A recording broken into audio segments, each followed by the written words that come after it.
here we are once again, another Thursday, but you kind of caught us in the middle of a good conversation because we're talking about British history. All because of one of the reviews that was happening here, and we was talking about how a certain person lost all rights and titles and everything and just got completely cut off altogether.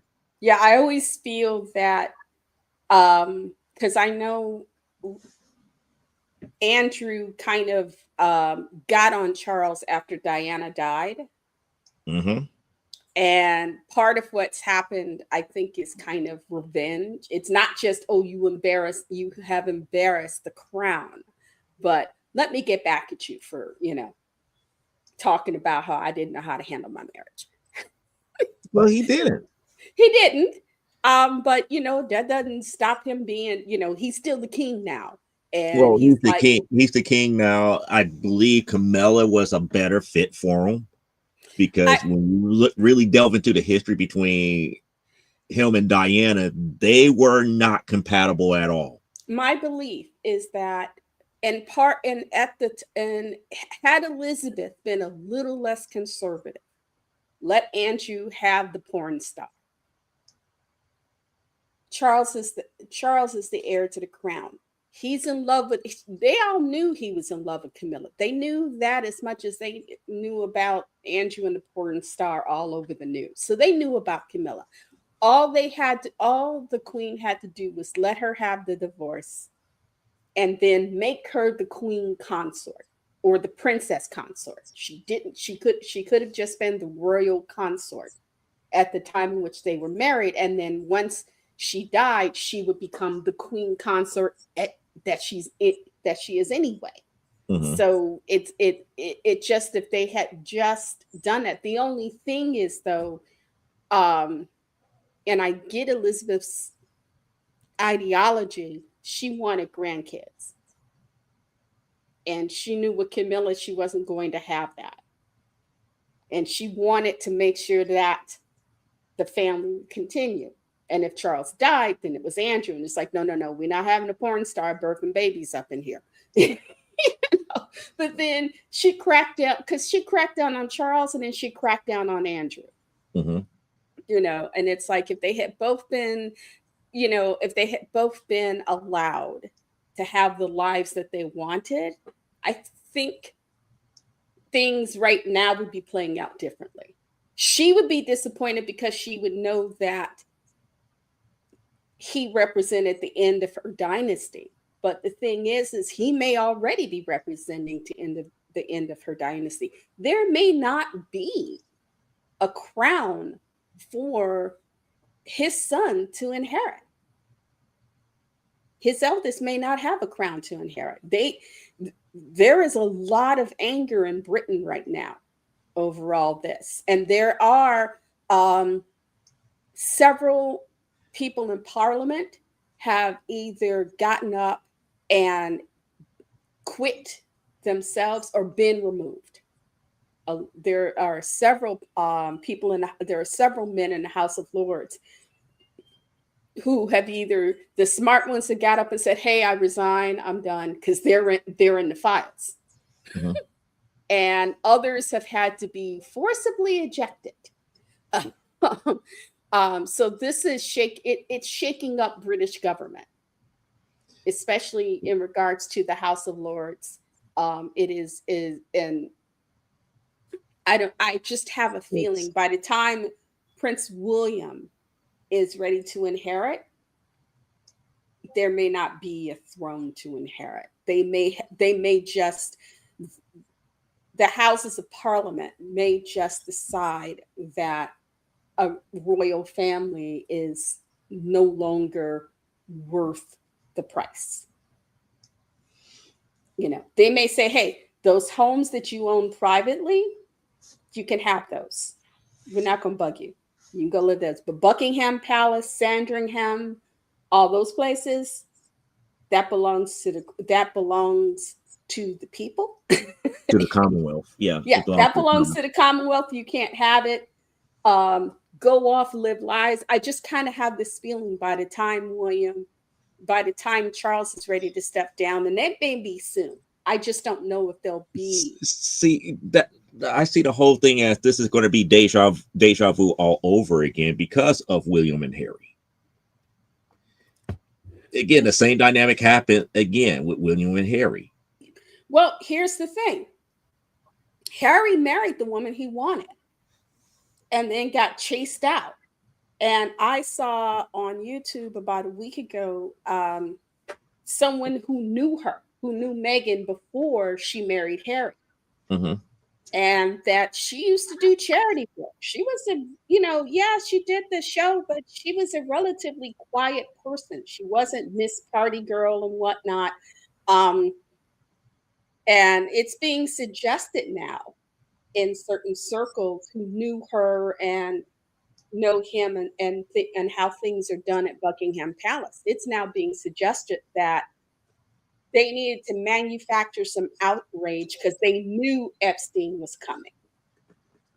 And they needed to do, it was by creating this thing of, Pierce Morgan being outraged and all these people, oh my God, look who he's married. It's like, it was supposed to be the distraction in the hopes that when this stuff came, the attitude that the average Brit would go, well, at least they weren't black. And that reared its ugly head because a lot of people did not know her heritage. And when that came out, that was the distraction that they really needed. Yeah. It gave them the distraction. Only thing is it only worked for a little while. And it's one of those things, it's like over here. You can only they still don't know who released that last batch. There is still screaming who let the dogs out about that last batch of files. Some people think it was the Israelis. Some people think that Ukraine. Hey, Alice. I don't know how to pronounce the last M9Q1F. So I'm just going to say Alice, if that's okay. Yep. We getting people from all over watching us. So that's the good thing here. But it's just, some people are saying it came from Israel. Somebody from Iran. Oh, greetings. Lovely to meet you. I don't speak, I don't speak any of that. So I can't greet you properly. I had a neighbor, though, I was friends with when I lived in LA. Lovely family from Iran. I developed a love for Gouda thanks to them. And unfortunately, I can't find Gouda here. So I'm very sad. It's a type of flatbread, but it's got this sort of sweet paste in the middle of it. No, I don't speak any Persian. I'm sorry. I don't have that skill. But I just find all of it kind of interesting because I really don't think the whole thing about Epstein and all of the, if I could say, major players in the world would ever be truly talked about in its proper context. I think our generation will not get the fullness of the story. I think the next generation will get it. I don't think the next generation would care. But they'll get it. They will. They may not care, but they will get it. They will see it. There will be parts of that they'll get that we won't. But we're getting enough now that it's just like, I was never a fan of Bush to begin with. So, I was never a fan of Daddy Bush to begin with. And it's just, For those who don't know, we talked about Herbert Walker, not W. Yeah, not W. Herbert Walker. Herbert Walker. I will still argue to this day that pound for pound, he was the worst American president that we had since the 1980s. All this stuff. He definitely outshined both Nixon and Reagan in regards to, oh, you just every time you hear his name you get uncomfortable. But it wasn't that, it was the policies that he left behind after he got out, because that's he what was I'm a saying. one-term president. Yes, and that's what I'm saying. It just, some people, just to hear their name makes you uncomfortable. Um, but this is not what we should be doing tonight, because No, we have. I'm not going to get into the overall politics of it, but it's just the Okay. two things that always stick out every time I think about HW.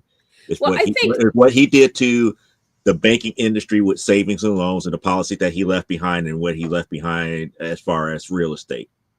Those were the two things that blew up everything in the 90s and the early 2000s. Those were the policies that was left behind that caused the problems that we're having most likely today. And they're slowly trying to fix this type of stuff. Because why? actually, Too many people made too much money off of it. yeah, they deregulated a lot of stuff, and a lot of people who maybe shouldn't have gotten rich. I won't say that, but to get to the level that they are, he made it way too easy for people to do what they do unbalanced. There's the balance that there are no. He took off the guardrails. He cut back on the regulations. The whole corporations are people too. Crap. Yeah, it'll take another 10 years to fix, what was began then. But then that was their plan. It was.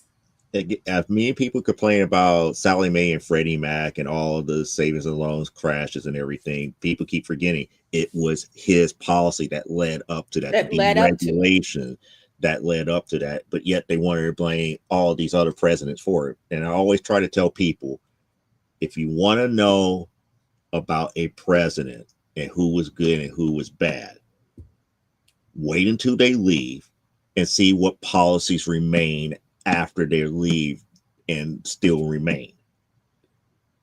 I Yeah. hate to say it for all those that say it was like Obama was the worst president. Nope. Most of his policies have already been wiped out.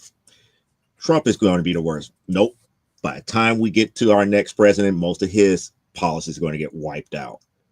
But at the same. You probably have to go back to, like, a lot of people say Reagan. I don't think Reagan is. A lot of people say Nixon. Even though what he did with HMO was very, very bad, a lot of his policies were gone. Some people might even say Carter. But I still feel HW did the worst thing when he deregulated so much stuff. Yeah. And left it a wild, wild west out here. He left a wild, wild west. And the thing is it's so funny, because when we were kids, or when I was a kid, Ralph Nader and the Nader Raiders were watchdogs. Nader built his brand on being a watchdog for meat, for the meat industry, agriculture, building, financials. If you were doing something shady, Nader would find out, and he would put it out there. And he built a network called, and this is before the internet, y'all. He built a network called the Nader's Raiders. The ultra conservative Ralph Nader back in the day was known as a firebrand. He was the Consumer Protection Act. Why do you think that came about? Because Nader and his Nader's Raiders, they uncovered so much crap that was going on, and all these industries that they were getting away with because they had found this loophole, that loophole, and stuff. He is the reason that we had stuff like, the FDA and stuff, making sure that that our food was safe. All the regulations in the auto industry was because Ralph Nader and his followers went on the warpath to make sure, because the air in Chicago, it used to be, the joke was, well, you can cut your little slice of it and take it home and clean it up. Same as Detroit. Chicago's air may not be perfect, but it's clean. LA, Chicago, those places, it's clean. The air is cleaner now because of what Ralph Nader did in the 70s. Mm-hmm. And so to see him today, it's like there's got to be there. I don't. Did they take his brain out and replace it with something? Because this was a man who the auto industry, the agricultural industries, they feared him. Just to have someone say, "Oh, Ralph Nader may be coming by," people just went bananas and ballistic. They would freak because you knew if Nader got wind of something, you know, I don't know. I don't know at what point he sold his soul, but Well, I that's just the thing. remember I as a know he started child, making a whole bunch of money towards and then towards the 90s. Towards the 90s, he made a whole bunch of money and he just kind of he flipped. dissipated away. But before he was making, and because at the time when he was doing his thing, he was being interviewed. There wasn't a news agency, whether ABC, CBS, or NBC, that didn't have him on board in some way or another. They were always trying to find out what's Nader doing, what's Nader, when he said, "Oh, I got no," everybody would show up. You'd have thought it was the head of state. Mm-hmm. When Nader had something to announce, folks would show up. But it's the same thing. What is it? Jose Rivera was Rivera. What's his first name? What? When What? he started at ABC. Oh, you talking about Geraldo Rivera. Geraldo Sorry, Geraldo Rivera. Yeah, Rivera. Geraldo, When he's aka Capone's vault switch. I don't think it was a hoax. I just think he just it, didn't have all the information. Because that was there was embarrassing. nothing in it, Right. and he became a laughing stock. But before that, it was like the only person who could eclipse Nader was Rivera. That man, he started out as an investigative reporter. It got to the point, in fact, a lot of the information that Nader got, he was getting from Rivera back in the early days when they were starting out. Rivera and ABC, he was getting specials on ABC covering this injustice, that over here, this over there. You did not want to hear these men's names if And you were, depending on what industry you were in and how up the ladder you were, because you knew if one of these two men needed to talk to you, you were screwed. And that was before he got his own talk show and he became commercial. Somewhere along the line, Rivera, I think the money got too good. And he just sort of went, it's interesting. The men who were firebrands in my youth are now the stodgy conservatives, and they're now on the far right when because they're not, because I remember when I was a girl, they say, "Oh, by the time you're an adult, this guy will be more middle of the road." It's like, I don't think my grandfathers thought he would be either those men who go that far to the right. They thought they would mellow and become more middle of the road. And it's like, nope, they went the total other direction. They went from leftist leaning firebrands to rabid conservatives. See, I hate to say it this way. I honestly believe this more so than anything. I think the left that we have today went further left compared to where things were at back when we was growing up here. No, I And by the disagree time with they that. got old, they might have been middle of the road based upon the time frame that we grew up in. But by today's terms, no, they're going to be considered hardcore, die hard right. Nope. I totally disagree with that. Having come up under hippies and whatnot, and I know a lot of people in that movement who did not become conservatives. A lot of them went on to, they went to Sedona and started the Earthship cities out there. And in fact, now they're kind of having a bit of a row because they went and built those Earthships and set up their little communities over there. And now ultra rich people are are buying into their communities, and they're trying to figure out ways that they can block them. But unfortunately, excuse me, when they were setting up the rules about how these places could be built, how the community was set up and stuff, they realized, oh, we can't Hey, say Tat. no because, hey, Tat, we can't say they can't come because um, it is, what is it? We can't say they can't come because that becomes discrimination. And the whole point was to set up these communities to be more inclusive, even though in a way, not totally, because they were setting up these communities in a way where very few people knew about them. And, or actually had the money I kind of shaking my head here because, like, oh, so they don't want to admit something that that was always a part of them in the very beginning. It's, and that was kind of like the hypocrisy. And it leads me to Bridgerton, which is how this conversation got started behind camera. We were talking about, I'm going to be reviewing Bridgerton.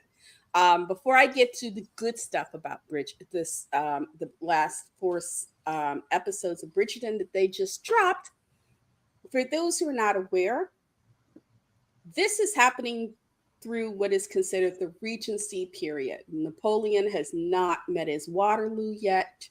In fact, I think the king is still there. The Americans have not rebelled.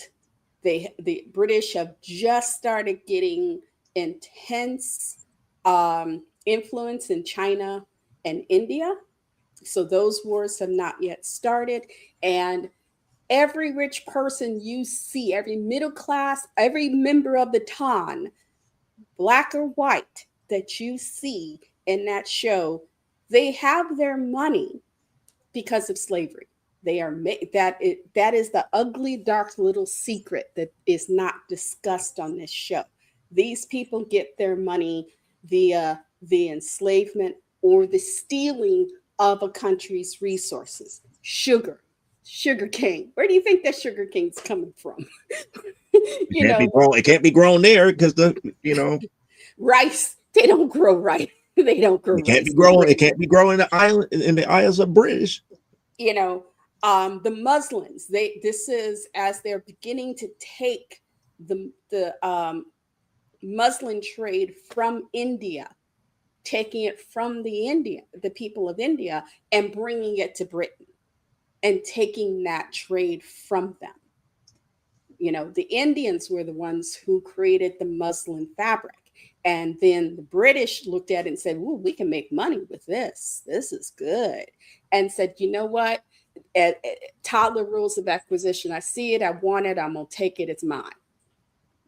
And they pretty much did that with everywhere they went. Bridgerton, as we know it, is happening before those revolutions start, wherein people start fighting to get their countries back as much as they can. So there, yes, that is the dark underside of Bridgerton. Despite all that, I have to admit, I enjoy the hell out of this show. I'm an evil woman. I can't help it. These last 4 episodes that dropped left me hungering for the next 4 because of nothing else. Shonda Rhimes understands storytelling. That woman must have grown up with mamas, grandmamas, aunties, uncles, told her stories.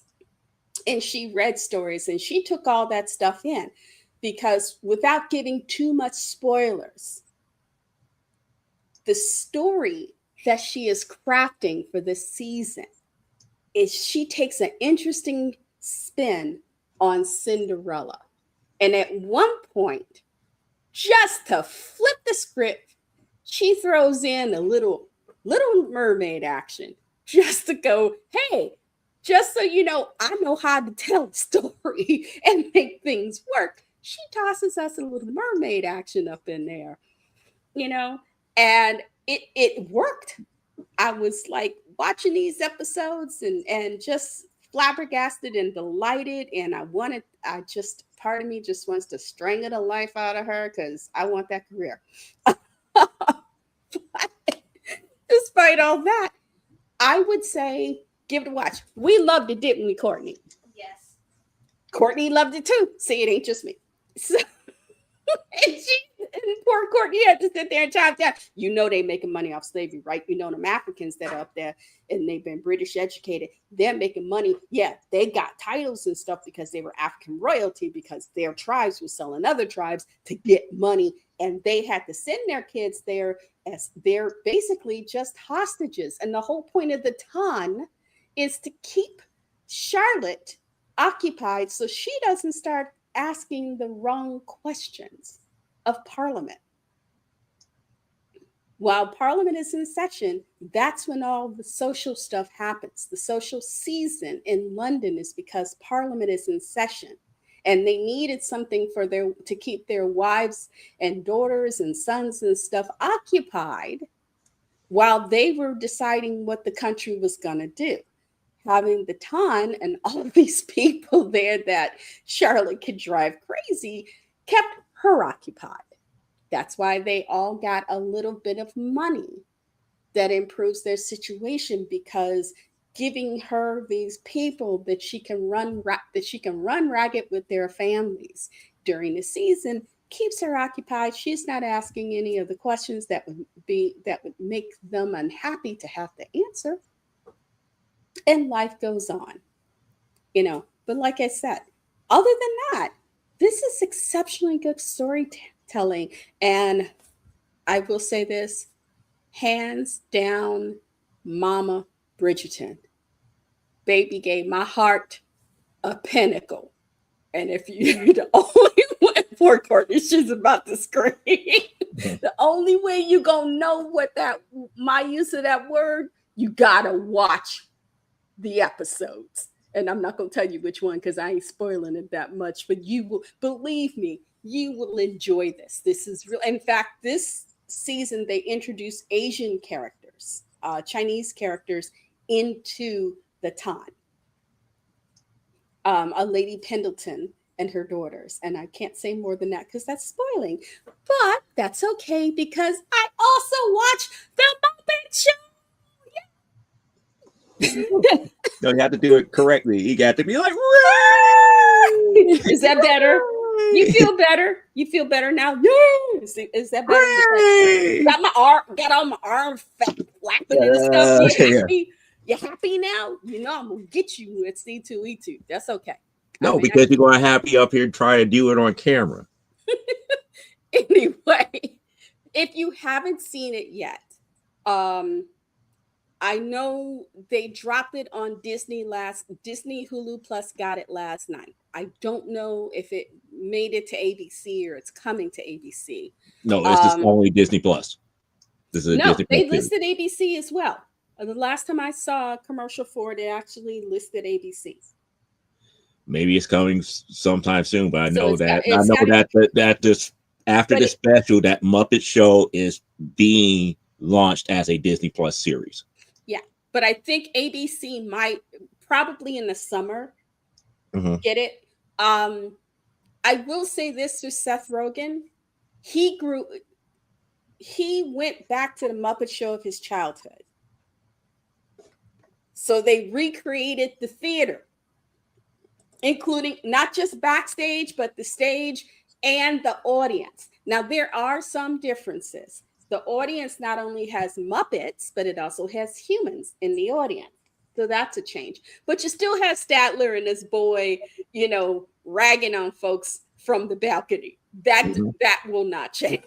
Again, we have to have Statler and I forgot his other name and Fozzie Bear. They have to go at it. They have to bring that back. They have to bring that classic, heckling of Fozzie Bear.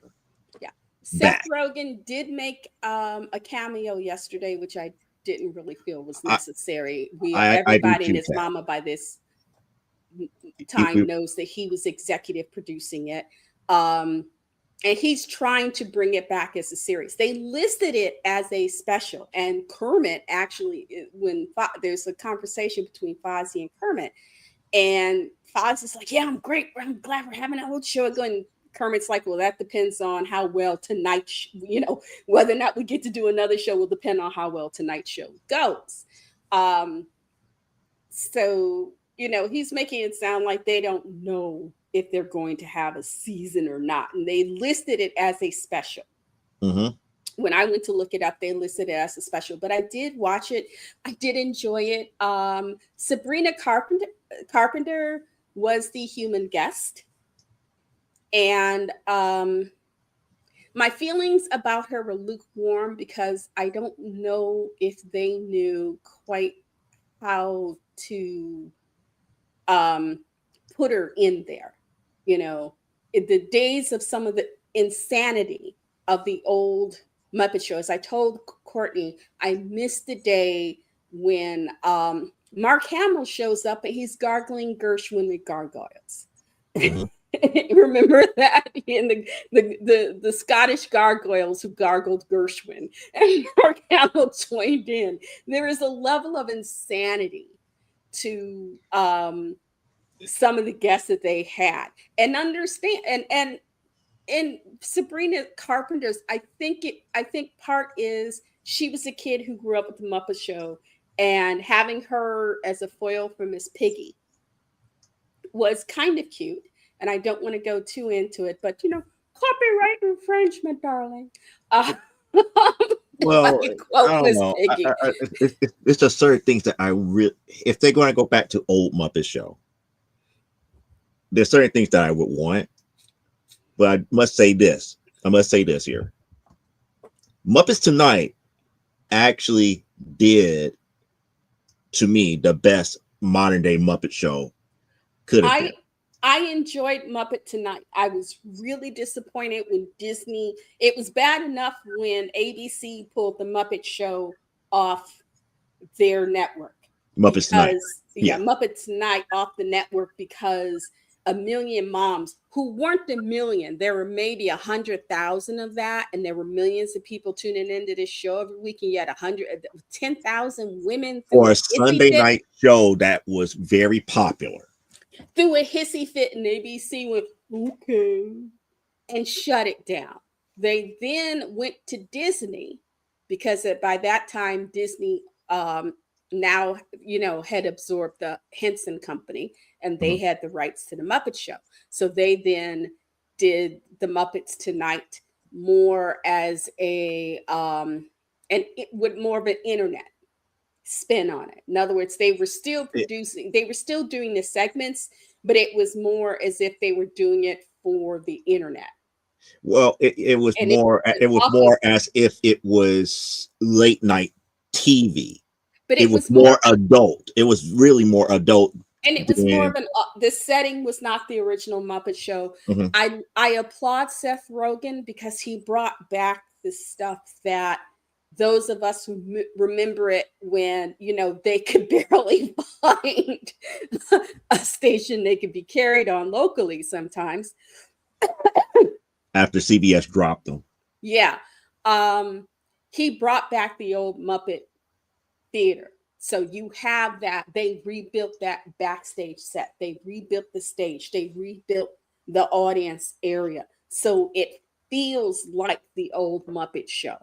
And while there were a couple of things I thought, well, maybe they could have done that a little better, I would be happy to watch another 2 to 3 episodes before I make a final decision on it.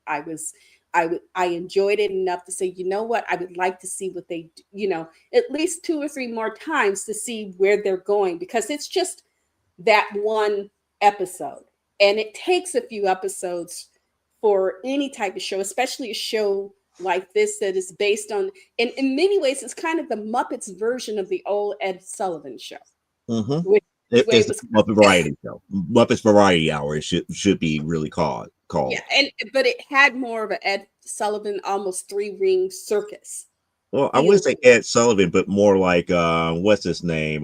Milton Berle, Texaco Television Hour or something like that. The old Texaco Theater, Yeah. as they called it. But my active memory is more Ed Sullivan, Mhm. because they used to they did not do Pigs in Space this time. They only had, it wasn't the full on hour. They only had so much time. But I did enjoy the fact that they actually had a human Muppet audience, and they made them towards the end sort of part of the show, if you will say. There was, the interaction with the audience was actually fun. So it wasn't like you were in the audience watching it from the stage. They actually turned the cameras around so you could see the audience as well as what was happening backstage. Piggy's gonna be Piggy. My only sadness is because they sound like them, but there are little differences, and that's because we don't have Jim Henson anymore. We You don't don't have have Frank Frank Oz. Oz. The guys who are doing Piggy and Fozzie and Kermit are doing a really good job. And Scooter's there too. I almost Scooter forgot. came back. Okay, Scooter's back. I know Scooter. Gonzo's still there. Oh, you can't get rid of Gonzo. You can't. And I won't tell you when Gonzo's get Doctor well. Teeth Dr. Teeth and and the the electric Electric, color green have to they're be back. there. They're all Ralph the there. dog. Ralph the dog has to be Ralph there. is playing Animal. piano. Ralph and Animal has to be there. Of course, you can't have them but show unless animals on the drum. Let's be serious, But And then you have to have what is his name? Snookums. The yes, very and big guy that was always scary, but yet he was the nicest guy ever. he was there. They even brought the chickens. Oh, Camilla and the chickens. Camilla and the chickens were there. Um, and I guess and I get it. There's a lot riding on this episode, and I think unfortunately they kind of threw that on the shoulders of Miss Carpenter. And there have been Loretta Lynn did a Muppet show. Mm-hmm. And the song she sang was One's on the Way, and they surrounded her with all these Muppet babies. And you can tell when she started, it was kind of like I had stepped into one of the circles of hell and I am not getting out because they'd have paid me. But as she gets through the song, you see she's getting into it. She's enjoying it. She's accepting the character. She got the joke. She got the She joke got that the what they were and playing. she realized that she was not the butt of it. Right.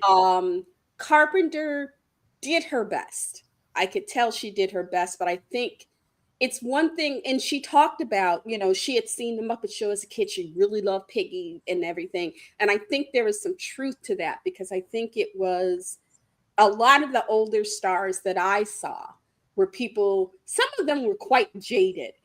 And the attitudes, it was sort of like, yeah, it kind there. Some had that attitude of from the old Flintstone shows when they would have an animal that did a job and did close up. It's a living. Right. They kind of had that feel to it.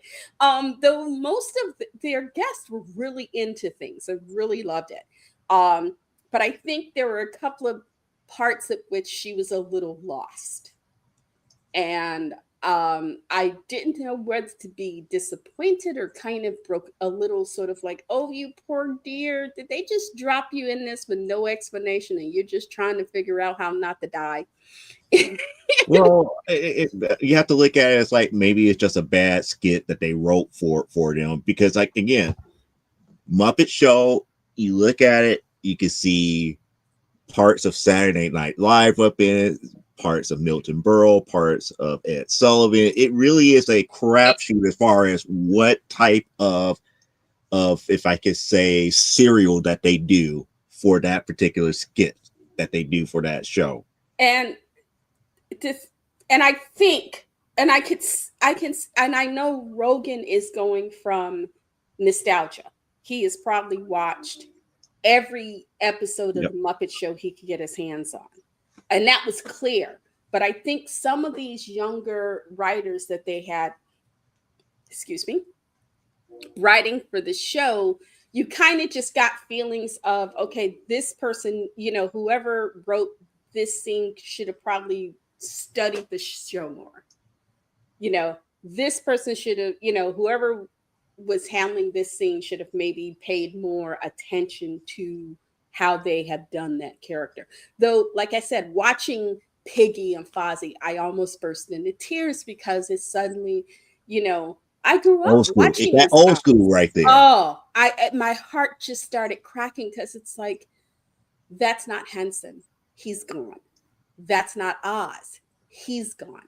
And and I will say a part of my experience of this episode is a little clouded because I was also kind of grieving the fact that the men and women who performed on that show, who brought me so much joy as a child, they're gone. So many of the guest stars who were on that show are gone. you know, so and I still remember the pigs in space, Mark Hamill, and Miss I, Piggy, and them dinner buns on her head. mm-hmm. It's me, the princess, and he's like oh yes, the princess. Yeah. I just and like I said, it was like there were two me's sort of sitting there because the child that and all the reasons I love that show, and then the adult going, It's those on guys are Disney gone. Plus right now. Yeah, The you could special check is on it. Disney Plus. It's also on Hulu. It should be on either Hulu or Disney. Hulu won't let me sign in to them directly anymore. So Mhm. Disney, I can just click in and I'm at Disney and I can pull up Hulu, but all of the my entire Hulu watch list is gone because I can't get into Hulu anymore directly. I can only get them indirectly. So I'm recreating my watch list via See, Disney. you're making me think about all the older guests from the original Muppet Show and Muppets Tonight because I think my biggest highlight of watching the Muppets as a whole here is to see one of my favorite artists of all time, Prince, doing Muppets Tonight. And he loved every minute of it. You could tell that he loved every minute. Like I said, He was in every skit. Like it was just like it's no thing but a chicken wing. and that was one of there was something about Oh the Muppet yeah, Show. Steve Martin was funny too. Yes. Oh my goodness. He had so much. I used to wonder as a kid if some of those guys were a little because there was some Martin, Steve Martin when he was on it. They were a little more reserved for Loretta Lynn out Mhm. of respect for who she was, and that's what got me about the costume they set up for Sabrina Carpenter. They dressed her like she was some 60s, 70s country western singer. Frills, the little white lace, and the long Oh, dress so and they tried to everything. make her the Dolly Parton because remember Dolly was on the Muppet Show. Yes, but so was Loretta.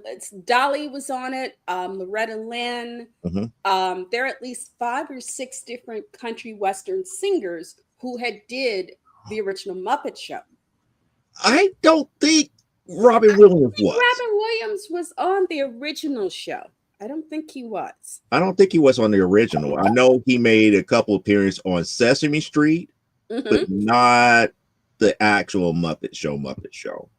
I could be One, wrong on that. I could be wrong on that because one of the things that I remember very clearly was Richard Mullins, yes. and I can't think of the bird like character that looks exactly like him being on the actual Muppet Show, and they actually met each other for the first time, and it The was just like, eagle. That yeah. that yeah, he was there. He was there. The eagle was there. Um, but yeah. Oh, I know what I wanted to say. Parents, if you have kids and they need to learn their ABCs, see if you can find it. They're Kermit the Frog and Lady Smith Black Mambaza doing the ABCs. Best Mhm. version of the ABCs I ever saw. It's not your typical A B C D. No, it is wonderful. And I ain't telling you because then I'll spoil it and you won't have anything to see. So go watch it with your toddlers or just watch it. And there are two different versions of it. One Oh is my them goodness, is David Chappelle on the Muppet Show. That oh no, no, no, no, that would be insanity. It would no, be so insanity, so much insanity. no, no, no, no, I would be no, laughing my rear off no, no. because it was not going to make any sense. That show would not make any sense whatsoever, but it would be funny as heck. Yeah, but it'd be as if everybody on the Muppet Show had to do like how many hits of something that starts with a C. No, no, no, no. I don't think that would happen here. Especially if you've seen his more recent comedy specials.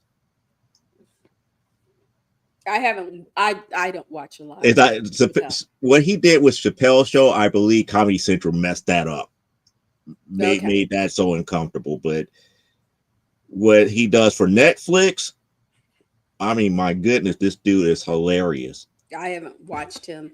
I'm these days though. I'm watching. Who am I watching? Finster, the Australian chick Finster. Um, Madigan. I love me some Rachel Madigan. Girl makes me crack up like nothing else. You don't know who she is. No, You'll I have to. know. I heard of the name. I just like I'm She's going a like, she's all right. she's it's interesting. Her comedy has changed since she sobered up. Yes, Hmm. it doesn't have as much of that sort of. It's something. It doesn't have as much of the inbred chaos. Of like call me tater salad, Yep. and I love him. I love him. Will Ferrell matches the humor. He already matches that humor. Will Ferrell on the Muppet Show would be a good match. I wish Seth Rogen. Anybody out there know Seth Rogen? Have him call me. I think I could give him. Bring Mark Hamill back. I bet you put Mark Hamill on that show. You set for the year. You set for the. I know fanboys Okay. who do reaction videos who would die if they knew Mark Hamill was on a modern version of the Muppet Show. They would Mark just lose it. And I'm Mark talking black guys. Mark Hamill on the Muppet Show today, it would be like, okay, tonight's episode, the multiple faces of Mark Hamill. That man has played so many different characters that they could lean into for a Muppet Show. I think he would be good. I think Pedro Pascal would be good. Um, I think if they could do it, but I don't know if they could. Del Toro on the Benicio Muppet. del Toro, I think that would be an I would bring amazing. him in for like a Halloween special. Yes, but that would be the most mind-blowing Muppet Show ever created. No matter what happened after it, they would be talking about that show for at least a decade. Hmm. That episode, they would talk about it for a decade. Are you listening, Seth Rogen? Where are you? Call me, yo. Oh, Chris Answer your Helmsworth phone. would be another interesting one. Oh, no, no, no, no, not Hemsworth, because he's very cut and dry. But you know who I want? Hiddleston. Get me Loki on the Muppet Show. He's just Loki like, give me like, on them. it's like she's like, F Thor. It's like, fuck Thor. Give me Loki. Loki, baby. Courtney, Chris Hiddleston on the Muppet Show. Okay, she ain't talking to me. Just like I am going He'll to be say yes. hilarious. It's just I know, like I I know. will ignore your existence. Hemsworth would be hilarious. What's his name? Aquaman would also be hilarious. Oh, Jason Momoa. Momoa would be Yes. hilarious. Holy crap. Jason Momoa. If you got Yes, Samuel Jackson. Samuel L. Jackson, my only concern about what would happen. You know what's gonna happen. They're gonna dress up Piggy as Black Widow. They gonna dress No, up Peggy as Black Widow, and you know she gonna drop on his lap. I'm not sure how Mrs. Jackson's gonna take Miss Piggy. that would be interesting. That would be Oh, so interesting if they got him. I mean, I just think I just it's so many newer people that could probably fit into the motif of oh, you a know who? newer Muppet show a lot better. Um, Ryan Reynolds. Yeah, Ryan Reynolds on a Muppet Show. That would be insane. He would be insane. all the Deadpool jokes. Oh, great. And then Ryan Reynolds is probably the only person Hugh Jackman he and would Ryan bring. Reynolds Oh together my, he would be for the great. Muppet Show. Muppets Go Marvel writes itself. That Muppet Show will write itself. Muppets Go Marvel because you Marvel. had Hugh Jackman and Ryan Reynolds together. Oh, that reminds me. Elizabeth o- Jim o- Carrey could work too. Elizabeth Olsen is coming to C2E2. Scarlet Witch. I know who it is. I'm just up here. It's like we just got through dealing with you and Ming Na Wan. Me Ming Na Wen. people. You don't understand. When she found out that Ming was there, I had to literally keep her from putting Ming up under her shoulder and walking off with her. It wasn't that bad. She's so She cool. yeah, She's so that's all she sweet. that's all she says. Like she's so pretty, she's so cute, she's so sweet. Don't Yeah, put her she's back down. oh, I just won't keep her. Jeez, I'd give her back eventually. He said he's gonna flirt with her. He's gonna flirt with her. Are you coming to C2E2 Green Lantern? Yes, you know Ooh. who that is, right? Mm-mm. That is Corey Green, one of the colorists for Oh, Amazonia. hey, Courtney. How you doing? I'm talking to Courtney Green, Courtney. Corey Green Courtney. She heard core and she's like, no, I'm not talking to you. I'm talking to Corey Green. I'm making peach cobbler. I'm making peach cobbler in honor of me getting old. I turned 65 this year. I'm gonna bake peach cobbler. No Medicare jokes, please. Oh, No, no. you start making Medicare jokes, baby. They're gonna have to send you to the emergency room, okay? That's what I say. It's Don't like make me go no, evil on you. up here. It's like they don't understand. They don't understand that the movie Red was actually about real people. Retired and extremely dangerous. I love that. I still love it. Ooh, that's what I should watch this weekend. I was trying to think of what old fart movie I could watch this weekend. Yeah, watch the two Red movies. Especially Dame Helen Mirren and the Korean guy in the car. What's the face for? I would pay. Go sit in the theater. I don't care if it's $100. I would pay just to see a movie of them going between smooching 1 minute and then him driving and her just shooting shit out of people. That would be worth it. That would be worth it. Especially if I get to go to the movie theater that had them potatoes. Them potatoes was good, Courtney. She's thinking about the potatoes again. Well, why Mr. and Mrs. Smith? Why? Because it's like, to me, it would have been a better premise if their whole relationship was built upon keeping their own cover secret. I'm not thinking Mr. and Mrs. Smith. I want to see her shooting folks and him driving. I love it when she turns to him and says, "Impress me." I'm like, oh, it's gonna be good. I mean, that's the best. That was the most fun you could have with two grown people, and they keep their clothes on and don't touch each other. I still felt that she played a better role as Fox in Wanted, I believe that's the name of the movie. Dame Helen Mirren? No, you're talking about Red. Yes. We're in two different conversations here. You're up here. I'm up here. We went from Mrs. and Mrs. Smith. So I was thinking Angelina Jolie. So I was like, that's the reason why I brought up Fox and Wanted. That's where I got lost because it's like, no, You were right back to Red. I was like, how do you get right back to Red? because Dame Helen Mirren and that cute Korean guy. It's like, Oh, ooh, that's energy. And when she told him, impress me, and she like, oh, and him just, oh yeah, that was just, ooh, that's the most yeah, sexy cougar thing. That moment. closing. Cougar moment. Well, I'm an old chick. What do you expect? It's like Jack Black. That's another way. Oh yeah, I could But see. that would be more of a musical type I could see. episode. I could see Jack Black and Fozzie going off on each other, trying to out funny. I think Jack Black and Fozzie would be great as competing comics. I think that's Jack Black, hilarious. no, Jack Black and Fozzie Bear in a dad joke off.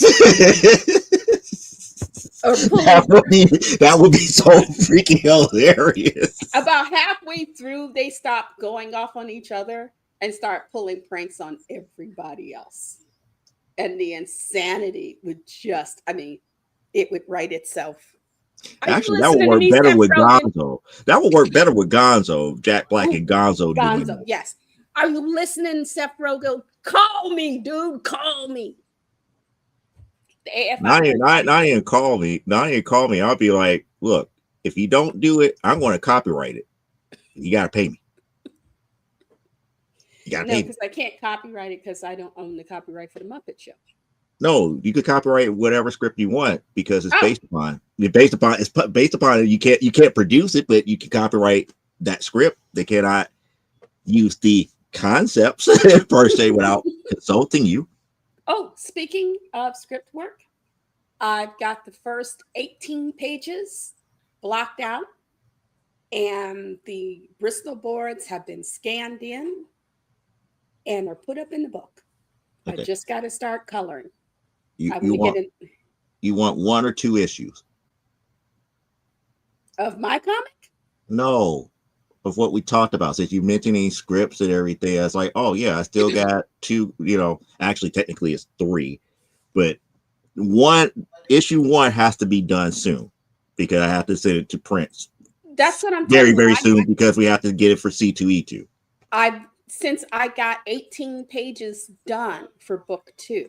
Mm-hmm. They're not done, but at least they're on. I got them done on Bristol board, Mm-hmm.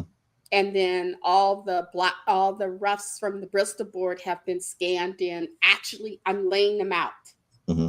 in the book because I created a file for the books, so I've actually put those in, which means I now have time because I've got scene 1 laid out. So when you need me to have time, I can do it I'm because just asking you because it's like they're ready to go. I just need to know when do I hit the magic shiny button to email um these issues to you. tomorrow I have to go do laundry. Saturday I got to go get water because they're doing that lead pipe replacement stuff for our building on Monday. So I got to go get water Saturday because they're going to shut our water off for about 8 hours. Okay. So, we will not have any water. So I need to go get water. I have a Brita filter tank, Mm-hmm. and we're going to fill that. But I also want to get some water because since there's no water coming in, we can't flush the toilet. Mm-hmm. So I want to get a few gallons of water. But luckily, the library is just down the block. So it's like, So that means you have to keep your keys handy because it's like, okay, I'll be back.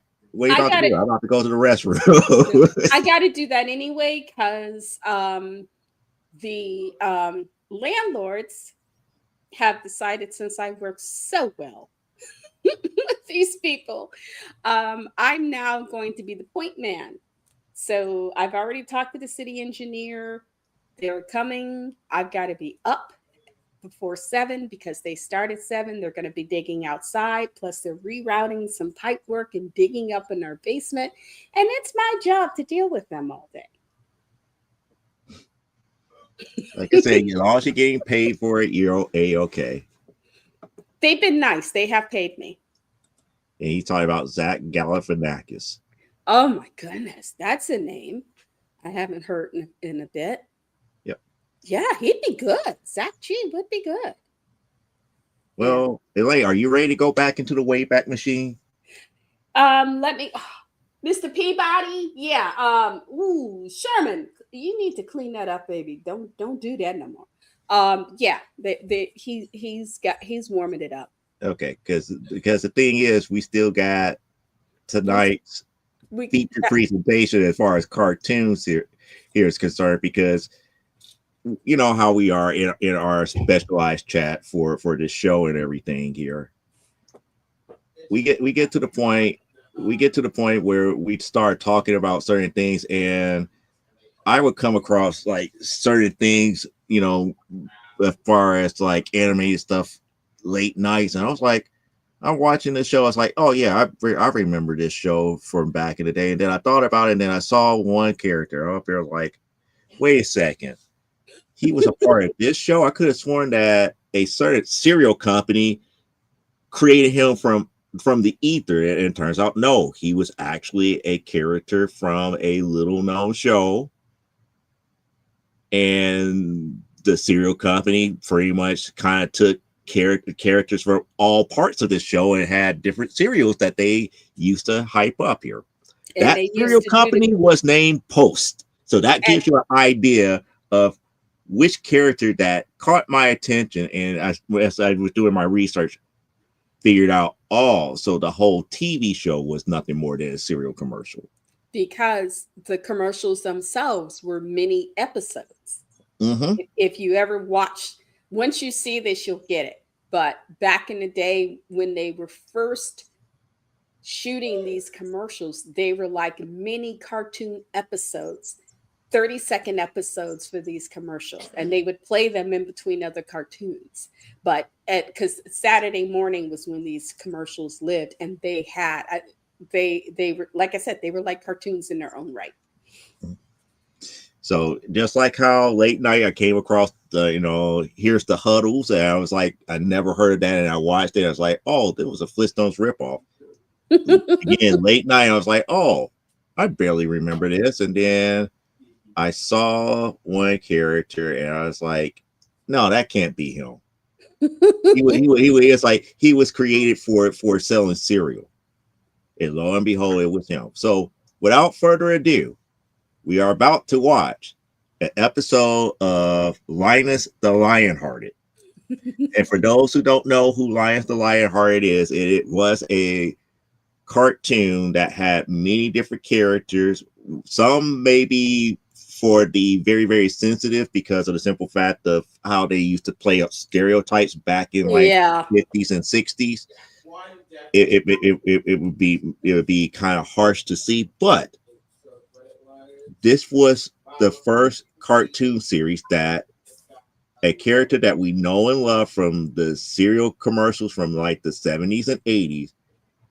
If you ever had what was it called? Super Sugar Crisp or Super Golden Crisp.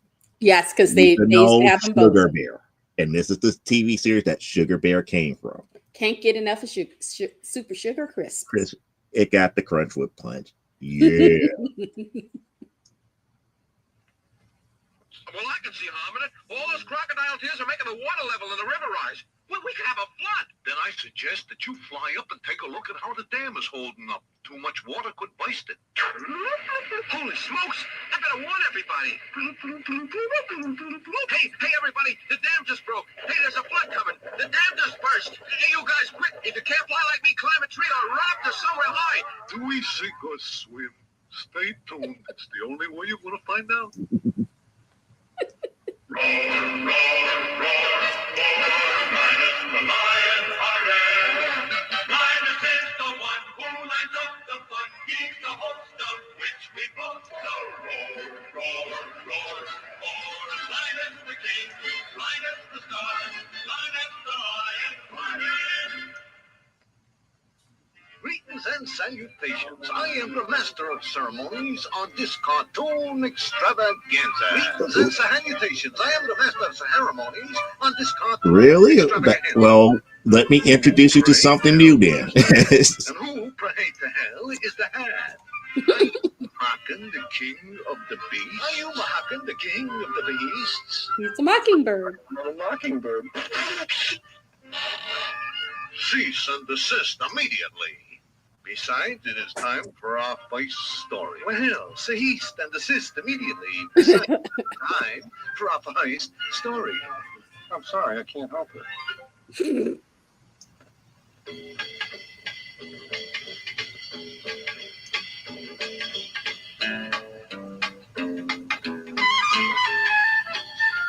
This is exceedingly ridiculous. Well, he says he feels great, and he's never been happier. Where's Tex Avery at? This is not Tex Avery like. Oh, all right, you're going to catch it now. Here comes Linus. And he said, no one who feels great and is happy cries. Oh, yeah. Well, I'm not the only one who's crying and doesn't know why. Oh, all the crocodiles is crying. Well, it's absurd, but I suppose there's no harm in it, just crocodile tears. Well, I can see harm in it. All those crocodile tears are making the water level in the river rise. Well, we could have a flood. Then I suggest that you fly up and take a look at how the dam is holding up. Too much water could burst it.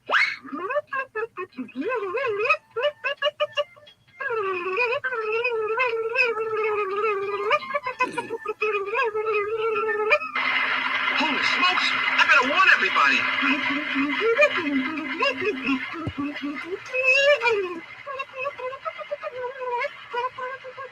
Hey, everybody! The dam just broke. Hey, there's a flood coming. The dam just burst. Hey, you guys, quick! If you can't fly like me, climb a tree or run up to somewhere high. The crocodiles cried too much and the dam broke. We're having a flood. Bear.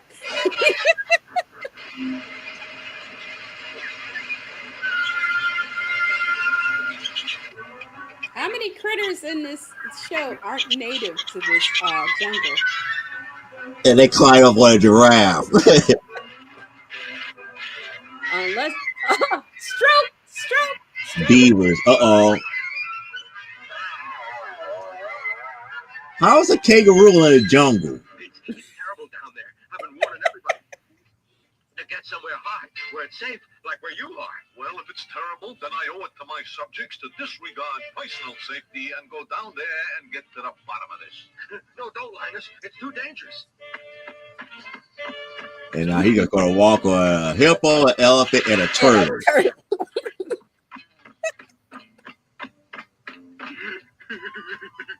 Oh, this is terrible. I'm sorry, Linus. Hay fever, that's pollen. Well, there must be a reason, though. A reason for this. Now I'm crying myself. Me too. What is this?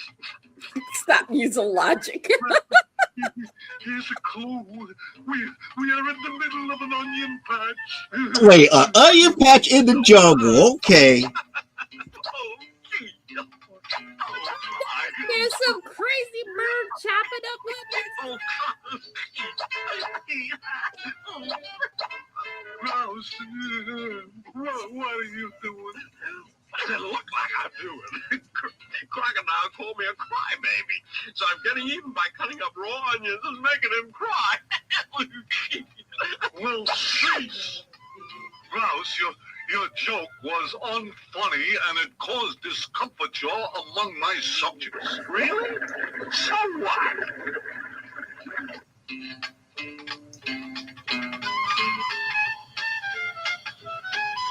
On you, Grouse. Look, Linus, he's starting to cut up another raw onion. Water.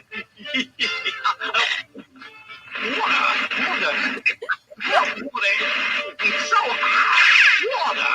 Water with pleasure.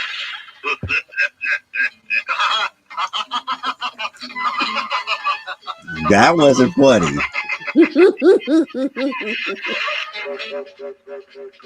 They dunk him feet first, not head first. Well, they didn't want to give him any relief. Yep. Like that commercial? like that commercial. Then I suggest that you gather close for the upcoming bit of cartoon wizardry aimed specifically at pleasing you and each and every one of your friends. Then I forgot. That's not fair. There he is, Sugar Bear. Yep. And his banjo. But I'm not the type to care, 'cause I've got a big fat pocket full of dreams. Now it's my little universe, even with an empty purse. Oh, yes. Leslie Bear. Full of hallucinations. Oh, I was so hoping he'd notice me, but he never does. Well, then don't just stand there moaning. Do something. Invite him to dinner. Then have your little place all filled with flowers. Flowers look romantic and smell romantic. Do it. I'll start picking the flowers right now. The Oh, one- no. That's it, my dear. A little closer. Good. Very good. See, I'm so nice. I'm making the flowers grow. Oh, no. One or two more, my dear. That's it. Now, rain. A shower. I'd better find shelter until it's over. Oh, good. Here's a place. There's a nice dry room in here. Have you never seen a horror film? Going up. What is this? I'm afraid. Just because an elevator is drawing you into an old friend's tower. Mervyn the magician. Yes, my dear. Help! Sugar Bear! Help! Baby Sugar Bear! Hey, listen yonder. Somebody's tossing out my name. Mervyn's about. I better move. Right up there with help, Cecil, help. Mhm. No, bucket. Help me, Mr. Wizard. Help. Help. Help me, Mr. Wizard. Twizzle, twazzle, twazzle, Twazzle, tall. tall. Time to bring this one home. No, time for this one to come Come home. on. Yep. For those who don't know, Tudor Turtle. From Tennessee Tuxedo and Friends.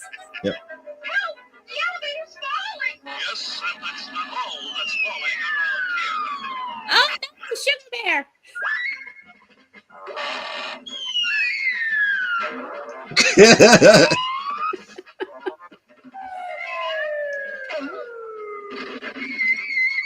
Hey, looks like old Mer's paying for keeps. Oh, Sugar. How is he being so cool with all of this at this point? Get out of here. He's like this weird cross between Sammy Davis Jr. and Bing Crosby. The stairs are moving like an escalator. Yes, an up escalator. Just like in the department store. Only Yeah, but you can get down and up escalator. I've done it. He's got a buzzsaw up there, and he's drawing us to it. Sweet Boy, William, these down there and show these cartoon characters are exceptionally homicidal in my childhood. The vulture coming after him now. Yeah, And the thing, Run this is supposed to sell us. sugar, cereal. Yes. Yeah, they're supposed to sell us cereal on a Saturday morning. Now I'm no millionaire, but I'm not the type to care. 'Cause I've got a pocket full of dreams. In case you're wondering about Mervyn and Sweet William, they're napping. Maybe after a good rest, they won't be so cranky when they wake up. I've got a pocket full. You got a pocket full of I've got a pocket full of. me. I have some big fat dreams. All right, now, without any further ado, let's get right into the next story. All right, now, without any further ado, let's get into the next story. Oh! Oh! Oh! Oh!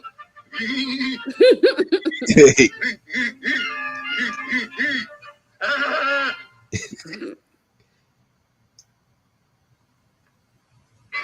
Oh, that's right, the male guy, lovable Yes. Julie. truly the mailman. Wanted fuzzy fugitive.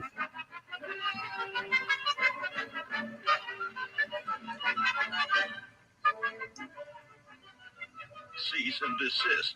Resistance is futile, my fuzzy fugitive.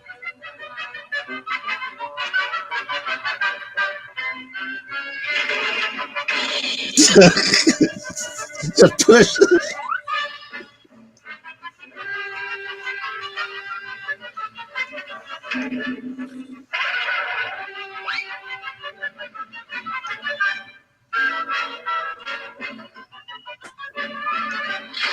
Oh, pardon me. I thought you were a dog. Richard Nearly, silent movie star, extends you an apology. Dear dog catcher, your apology is accepted. Perchance you've seen Lawrence, a ferocious mongrel about this big. You mean about this small? And Lawrence isn't ferocious. If you weren't so stupid, you'd know that any dog is ferocious. That's it. A dog is man's best friend. Lawrence, you must be male. You gotta stay. Where'd he get the stamp? That's I don't know. He didn't have Where the did he stamp get this? before. He didn't have the stamp before he got in there. Oh no. Hand over that unlicensed canine. Neither rat, nor slate, nor snuff, nor glue, nor dog catcher can prevent the mail from going through. And Lawrence is mail. He's got a stamp on it. He's government property. You can't have it.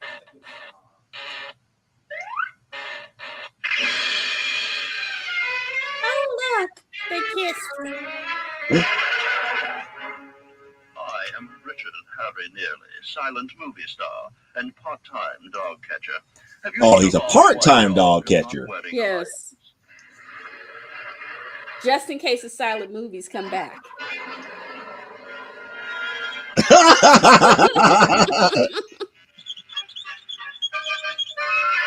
Oh my goodness, the old window washers. Yes.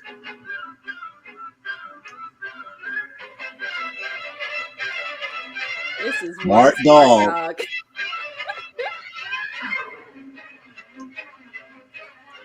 Oh my goodness, he's getting high off the pipe. He burnt the rope. That's a smart dog. Aha.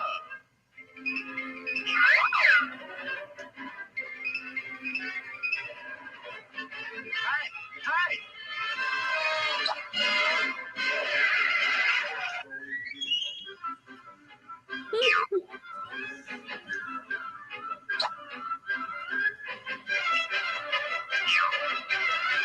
Maybe not go by that rose bush no more.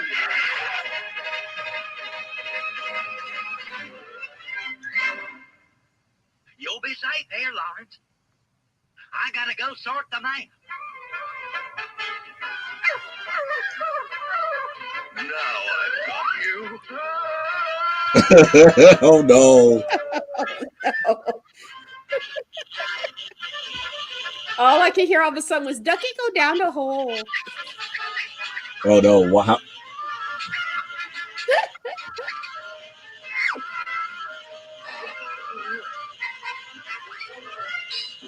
Dead Larry. Dead Larry. She's not going anywhere. Okay. Oh, bye, comic. If you want to lick something, I'll get you some stamps.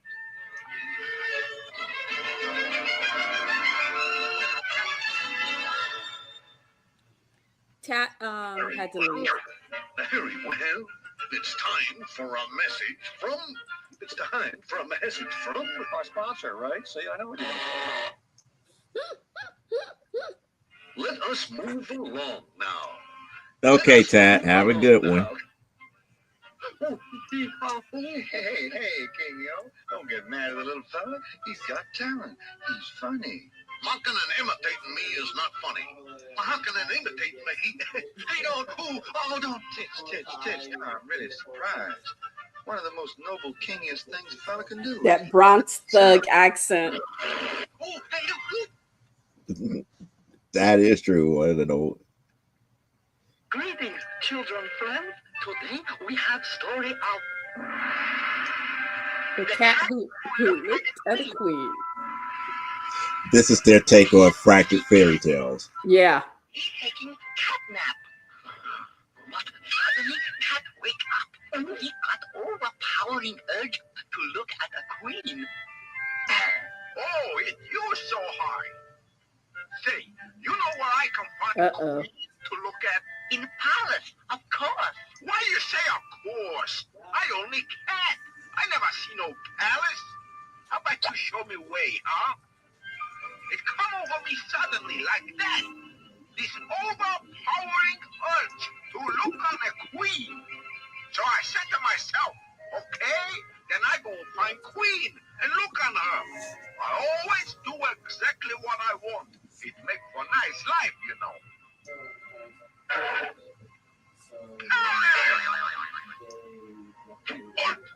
Get recognized. The queen? No, he only a god. Only a god. That insult. What's going on down there with so much loudness? Oh, queen. Queen? Queen?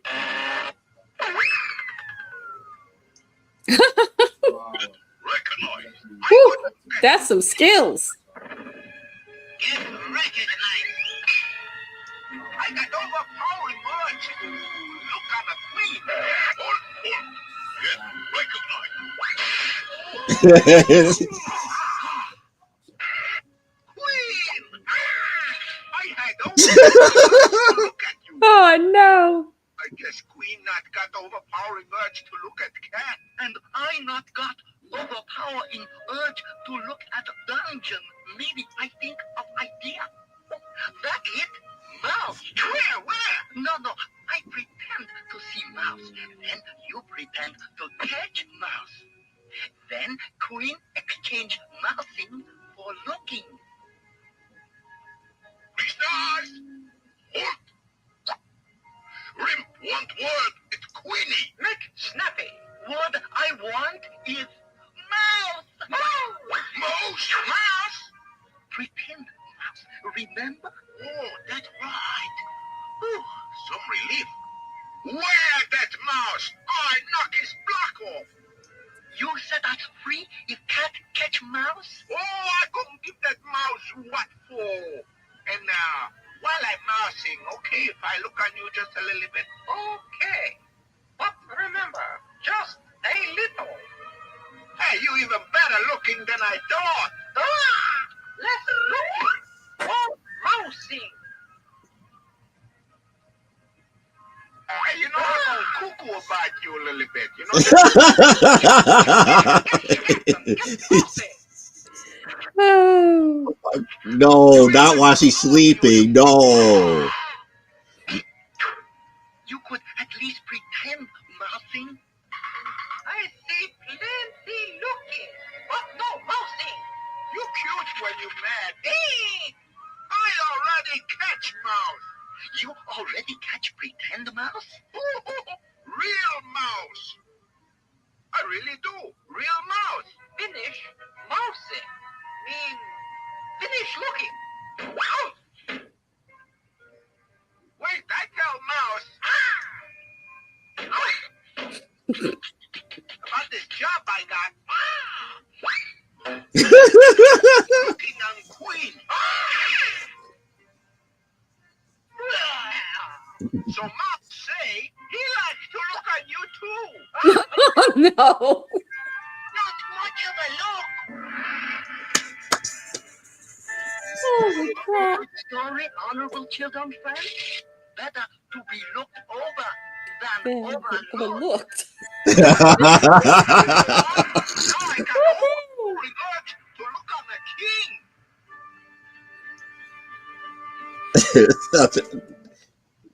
This was a good attempt to be fractured fairy tales. Yes, it was. That's why, as I see these now, I wonder how sober these guys were, or more importantly, weren't when they were working out these ideas. Titch. The host of our show is forgetting his duties to speak to you and keep this show moving. While he's carrying on, so let me, your new host, introduce the next commercial. This, you fetid rascal. Take this, you fetid rascal. No, please, I beg of you, no, please. King in every respect except he has no sense of humor. In every respect except he has no sense of humor. Watch it, wise guy, I'll poke you right in your bill. Watch it, wise guy, I'll poke you right in your bill. Why you? You know, I think there's an educational point here. However, I will let you decide for yourself. See you next week, huh? See you next week, huh? Now that's funny. Hey, look, come on, please. Lionhearted friendships don't end. We'll all be back and then Linus and his friends will go on with the show. Oh yes, they would mop up the spotlight. And that was Linus the Lionheart. Oh my goodness, I have not seen that in decades. And like I said, I was like, if it wasn't for me being up late night, and now since they have what is called Me Tunes, I'm getting to see all of these cartoons that I haven't seen like in decades, whether it be for me first time in reruns or just like out of the blue, like Sugar Bear. It's like I haven't seen it. It's like really. It's like I could have sworn Sugar Bear was nothing more than nothing more than like a cereal mascot. But back then they They were had sponsored by Post Cereal back then, but it was an actual cartoon. Saturday morning cartoons was like, yeah, this 30-minute block of cartoons is Post Cereal advertisement all the way through. and the commercial breaks were primarily something that had to do with Post. Occasionally they would have like one or two from really quick things from a local station or whatever the big syndicated station they were on. Mhm. You know, like if it's ABC or something, they may have like, this week on Wild World of Sports. But yeah, it was basically Post owned that half hour. And it's like, oh, here's time for another commercial. It's like, oh yeah, my subjects. Here is Crazy Critter cereal. Make sure you get your healthy bowl of Crazy Critter cereal. Like, and then with Sugar Bear was Super Sugar Chris. Sugar Crisp, yes. And And then they went from sugar to golden crisp because it went from sugar to honey. yes. And then I forgot what cereal the Postman, because they all had a cereal they were Mhm. doing. And I keep forgetting what cereal the Postman had. Because they were the main, what was it? Sugar Bear, the Postman, and the Lion were the main three, and they were What was it? The Postman alphabets? yes, that's it.